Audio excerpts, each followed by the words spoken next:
শুনানি যখন হচ্ছিল রায়ের, তখন কিন্তু শহীদ পরিবার এবং আহতদের অনেকেই সেখানে উপস্থিত ছিলেন এবং তাদের বক্তব্য হচ্ছে বাইরে এসে বা আমাদের সাথে পরবর্তীতে অনেকের কথা হয়েছে, তারা যেটা বলার চেষ্টা করছেন যে এটা অবশ্যই তারা সুক্রিয়া জানাচ্ছেন, আমরাও এটা খুশি যে একটা ন্যায় বিচার প্রতিষ্ঠার পথে আমরা একটা অগ্রগতি হলো।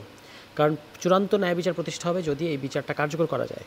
এর আগ পর্যন্ত এই যে আমরা এই অপরাধের জন্য এই শাস্তি, এটা যে আমরা বলতে পারলাম, পুরো বিশ্বকে জানাতে পারলাম যে বাংলাদেশ ৩৯৭ দিন লেগেছে এই মামলাটার ক্ষেত্রে, এক বছর, এই কয়েকটা মামলা আর কি, এখানে ১ বছর ১ মাস মোটামুটি, এবং এর মধ্য দিয়ে একটা সম্পূর্ণ স্বচ্ছ প্রক্রিয়ার মধ্য দিয়ে যেটার বিচার টেলিকাস্ট হয়েছে এবং আজকের শুনানি বা কোর্ট প্রসিডিংস এটাও আপনার পৃথিবীর বিভিন্ন মিডিয়া সরাসরি সম্প্রচার করেছে।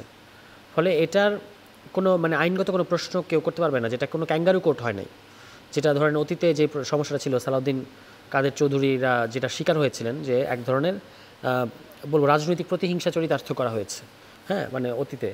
এর ফলে মানে যুদ্ধাপরাধ ব্যাপারটা কিন্তু মিথ্যা না, যুদ্ধাপরাধটা ছিল ৭১-এর যে যুদ্ধাপরাধ, কিন্তু এটাকে আপনি পলিটিক্যালি মানে ফায়দা নেওয়ার জন্য করেছেন।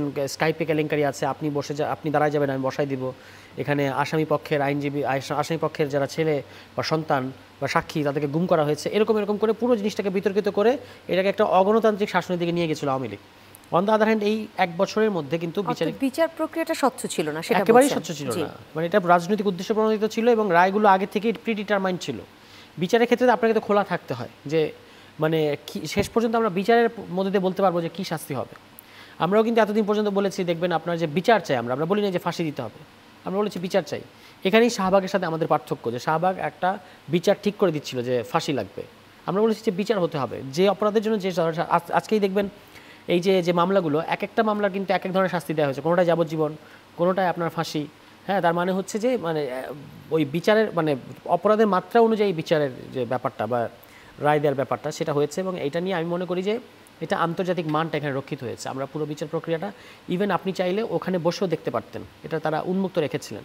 এবং এতে করে ভালো হয়েছে যে ভবিষ্যতে যেহেতু রেকর্ড হয়ে থাকলো, টেলিভিশনে সবাই দেখেছে, এটা নিয়ে আর ভবিষ্যতে এটাকে বিতর্কিত করার কোনো সুযোগ থাকবে না।